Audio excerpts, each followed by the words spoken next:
Hello, everybody. Good morning. You are all welcome to the Frank Azam's Ministries YouTube channel. Today is the 5th of June, Monday, 2023. You are all welcome. Today in Saving Soul, we are treating part 33. We are going to delve more into the Bible and see a few more things why we were created. Saving Souls part 33. Come with me. Let's travel this trajectory this morning. When we say saving soul, why? Sorry. Wherever you go, people are preaching to you. People are evangelizing to you. Whether you go on tube station, you go on the market square, you go to an event, you go to anywhere, whether you're at work, people want to talk to you about God. In all the religion of the world, sit down, reflect over it. Christianity, Islam, the Hindu, many other religions. It's all about God, God, God. Something in the divine, something removed from here. They adore it. If you go to Japan, they have a word of worship. You go to China, they have a word of worship. You go to India, they have a word of worship. You go to all the African countries, Caribbean, the Oceanic, everywhere, the Far East, East, North, West Europe, everything is worship one thing or the other, one deity or worship. Why? The original God, whose name is Jehovah, the Ancient of Days, the first and the last, the beginning and the end of time, the eternal rock of ages, the I am that I am, whose name is Jehovah, that created this sun, this moon, these galaxies, and all planes of manifest, the universe where things are, created us originally so that we will worship. And in worship, we are fully spirit. And in that, every knowledge, every psychology, everything you are ever thinking here that you want to be clever, you were born with it. You don't need to go and learn anything. You don't need to listen to anybody. As a spirit, you are fully created. However, God's purpose for creating us is just to worship, stay, relax, express God in the innermost part of us. That was God's part. That is God's plan to express Himself fully. That is why He says He created us in His image. Genesis chapter 1, verse 27, it says, so God created man in His image. In the image of God created He male and female. That's all. He created us in His image to express Himself. I'll give you a classic example. If you see sometimes your hands, you're tired to expose yourself, you create a glove. You put your two hands into a glove. Can the glove operate itself? No. You put your two hands in the glove, you begin to operate yourself. Nobody sees your hand. They see only the glove. Take off your hand, the glove can function. That is why you see that when the spirit leaves man, he is a candidate of the cemetery. Whether you bury him, you cremate him, you allow him to rot off in the field, you allow him to fall into the ocean, the fish feed on him, or the animals feed on him, the spirit is gone. There is nothing there again. That's why I told you severally that have you seen a head moving on the street? No. Have you seen a leg moving on the street? No. Have you seen eye, nose walking on their own independently? No. Like the glove, God is in us. His purpose of creating us is to operate us as a spirit. For instance, look at the example. I, who is speaking to you, without the Spirit of God inside me, I can't speak to you. That is why you see that. You only remember people when you see them in the movies. They are dead and gone. When they were being operated by the Spirit, they were active. But when the active force goes away from man, they bury him, he's gone. Yes, that body is gone. Why? Because the Spirit stopped living there. That is what it is. You cannot see a glove walk or operate on its own. You cannot see a head or an arm or a leg walking on its own. That is what it is.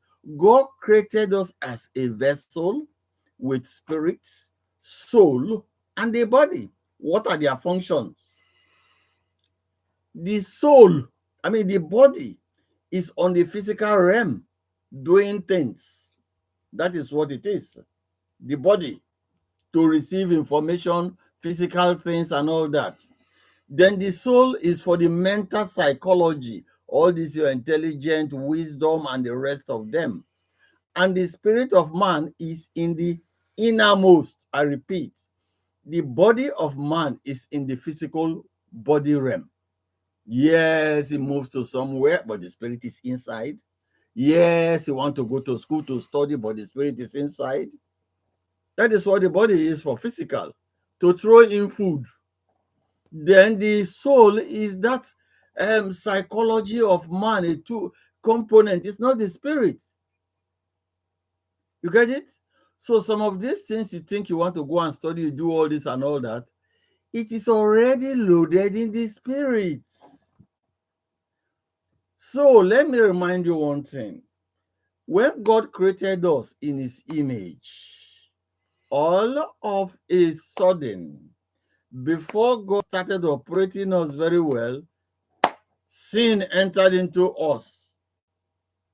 We haven't even started living what God has said we should use our body for. Let me throw you back again. That is why the Bible says, ear have not heard, imagination have not got there, I have not seen what God have in store for those who get to the finishing line and get to the paradise after Armageddon. Let me come back. Because that is what the original purpose of God creating us is, to live in a paradise where there is no wheelchair, where there is no eyeglasses, where you will see the dumb, the deaf, the blind, the lame. No, where no sickness, no cancer, no AIDS, no virus, no COVID, no bird flu, swine flu, and the rest of them. They're all these things are the inventions that sins brought into us. Because as soon as sin come in, we got alienated from God. And then the door got opened. These sabotaging flying angels rushed into you. That is where you see people commit suicide. That is why you see people get sick. Why? God is not operating us any longer, but he is there. He says, your sin put a wedge between me and you. Your sin put a distance between me and you. That is, your conscience is still there that connects you to God. God lives in your tummy, in your inner. Look, our body, our innermost body, was not created for food. No, no, no, no. It was after the flood of Noah that God said, okay, you can eat anything you want, whether you want animal, you want this. Our body is not designed for everything we take today. That's why we are more and more alienated. But God's grace covers us. After the flood of Noah, he said, man has so fallen. Let them now eat and all they want. If you look into the Bible, like we're talking about how Methuselah lived nearly 1,000 years. He wasn't eating food. Noah wasn't eating food. They weren't eating food. Lamech, they weren't eating food because they were near to creation. Where the Bible says the fruits, the veggies in the field is our food. Angels don't eat food. That is why today, although I'm not a vegan, when you take the organic fruits that is close to nature, because they are sun ripened, it empowers you spiritually. You become solid. That's your original food. God said that is fine. After the flood of Noah, the grace has fallen so much. And get the joke. Immediately after the flood of Noah, man began to live very short life. From nearly 1,000 years, people begin to live just 20, 10, and 15, 30, 40 years. Yes. So the original purpose of God for us is not that the tummy will be for food. The original purpose is to be fully spirit. That is what it is. God created us as a vessel, like the hand glove, put his spirit in. He breathed into the nostrils of Adam. The spirit went in there. It is that spirit that will connect him. He will run you with that spirit. The spirit is still there, though, but the original purpose has been sabotaged. Let us see in First Thessalonians chapter 5, verse 23. He says, "And the very God of peace satisfy you wholly. And I pray God to wholly in your spirit, soul, and body be presented blameless until the coming of Christ." Did you see that? That is why, again, to corroborate this, he says in John chapter 4, verse 24, God is a spirit, and they that worship him must worship him in spirit and in truth. What does this imply? That's what I told you. Everybody want to worship God because there is a missing link. There is something in us. Even people who tell you openly they don't believe in God, no, there is something that tell them there is something they don't understand.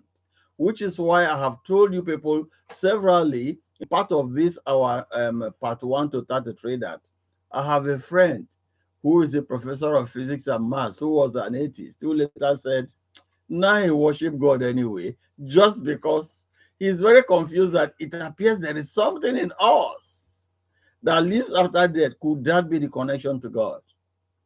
That he thinks there is something after life. That is what it is. Before the plan of God started, all of a sudden, there was sabotage. Because of that sabotage, because they were God's children too, they know that God hates sin, they made us. That is, they deceived us to commit sin so that God can go away from you. Because the only thing that will take God away from you, let's be very frank, is when you begin to do all the wrong things, is off. You have made a choice. And he created you as a free moral agent. If you like, wake up in the morning, you have sex, you have food, you have alcohol, you have anything you want. You take 1 carton of alcohol if you can. You eat food morning, afternoon, evening, morning, afternoon, evening. You eat glutinously 7 times a day. It is what you want to do. But in all this, as you're doing them severally, God is not with you any longer. The evil forces will be swimming and dancing and having a party in your body while you are going around. They are now operating you. Do you think the person that committed suicide was sent by God? No, it's not the Spirit of God. Do you think the person that just go, you take alcohol and then you go and stab somebody and kill him? It's not the Spirit of God. Do you think the person who deceptively do things, everybody knows it's wrong, he say it's right? No, it is the flying forces in the air. They are operating this person. That brings me back again. That is why evangelism is there. That is why people preach to you. That is why people let you know that certain things are wrong. That is why people let you know that you must live by the rules. And that is why I told you that you can't live in a community without rules. You can't live, you can't work, you can't school in a college without rules. There is no community that doesn't have rules. There is no college or institution or university that doesn't have rules. Every institute have rules. Every company have rules. That is what it is. That is the rules. That is what the Bible is there for. That when they evangelize to you, they tell you read the Bible, and when you read the Bible, you know things you don't have to do. That is it. And when that one is your guiding principle, it becomes your measurement in life. Even when you want to make mistakes, something is there guiding you. You are watching. No, this is wrong. I think I know that this is wrong. That was why I still repeat it all time. Where the church, the evangelical church I grew with, they always tell us they can and you can't. We're surprised. We don't live like other people. We're so independent. We don't do what other people do. We're told to look, you are not part of the world, you are a candidate of heaven, so don't do what all these people do. But when though I unraveled, I made mistakes, but later I got back to it. I realized, but that was why I was watching. I was comparing. Is this right? No, this is wrong. You see, when you know the truth sets you free, and then your conscience will be active. I was reading, let me give you an example. I was reading a newspaper yesterday whereby people were committing heinous things. They were buying human beings and selling human beings. I won't tell you the country.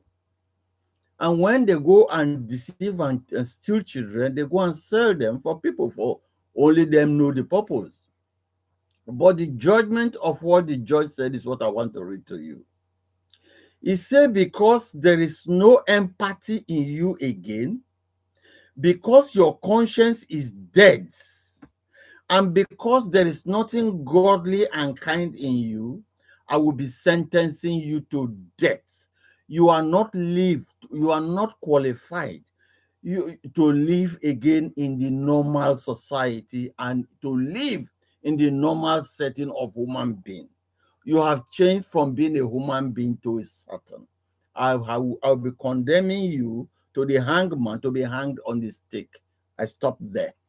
Why would the judge say he condemned the lady to death? He says, one, he has no conscience. She has no empathy. That is, she has no feeling. It's wickedness only. That's what I'm trying to tell you. Do you think in the normal setting that woman know what she's doing? No. She is being operated by the flying foul spirits. If you allow them, they will come into you. If you begin to do all these wrong things, you open the door very wide. They will come in, which is why I told you. Jesus was passing by a city. He wasn't ready to preach there. He was passing by a village or a town into somewhere on his own.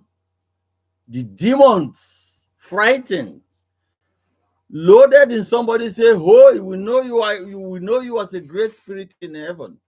Have you come to condemn all because before our time?" As they were talking, evil spirits speaking through somebody, Jesus commanded them and leave that man alone. The man became very calm. That was the original person. Nearly 2,000 swine died. Do you know what the owners of the farm said of the swine? They say, "Oh, hello, hello, leave this town alone."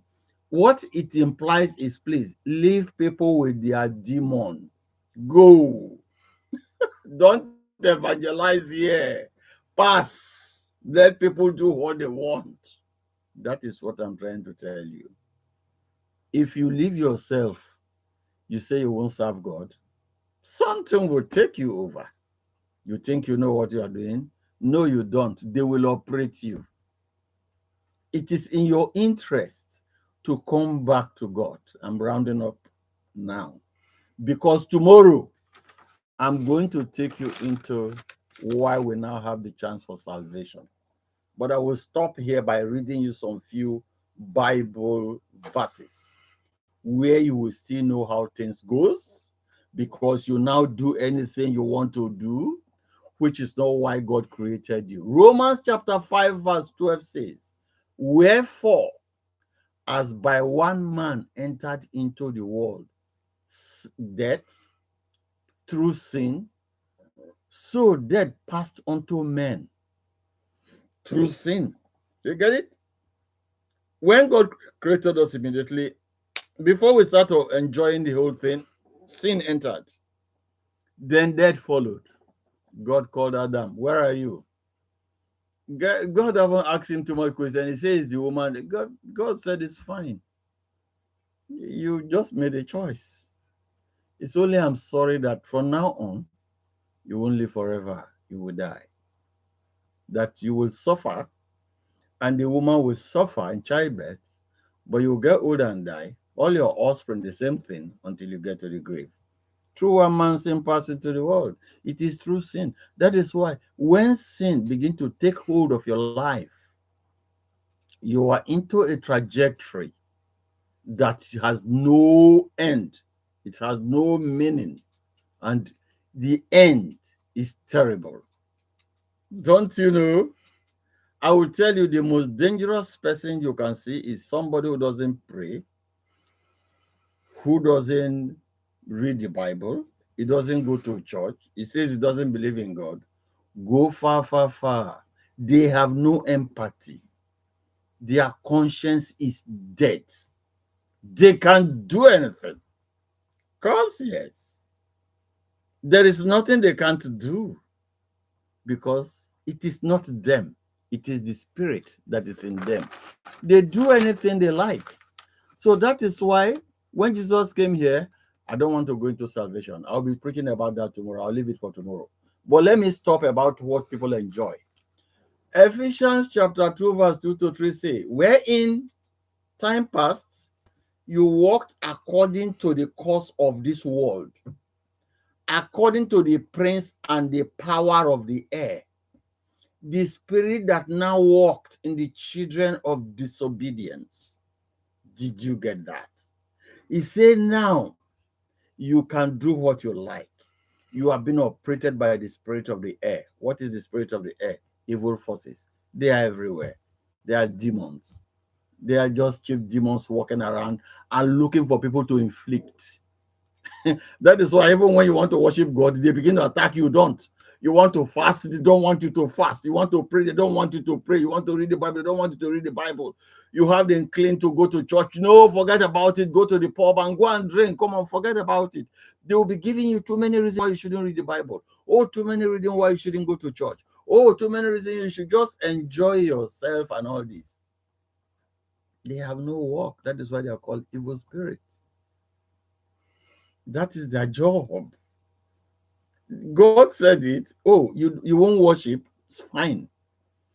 If you start doing the wrong things, God says the renegade angels, they are there. They will come to you. They don't need your permission. When they come into your body, you won't know. They will take over your reasoning. They will take over your thinking. Even as I'm telling you this, they're not happy with me. That is when they are not happy with priests, with clergymen who is saying the truth.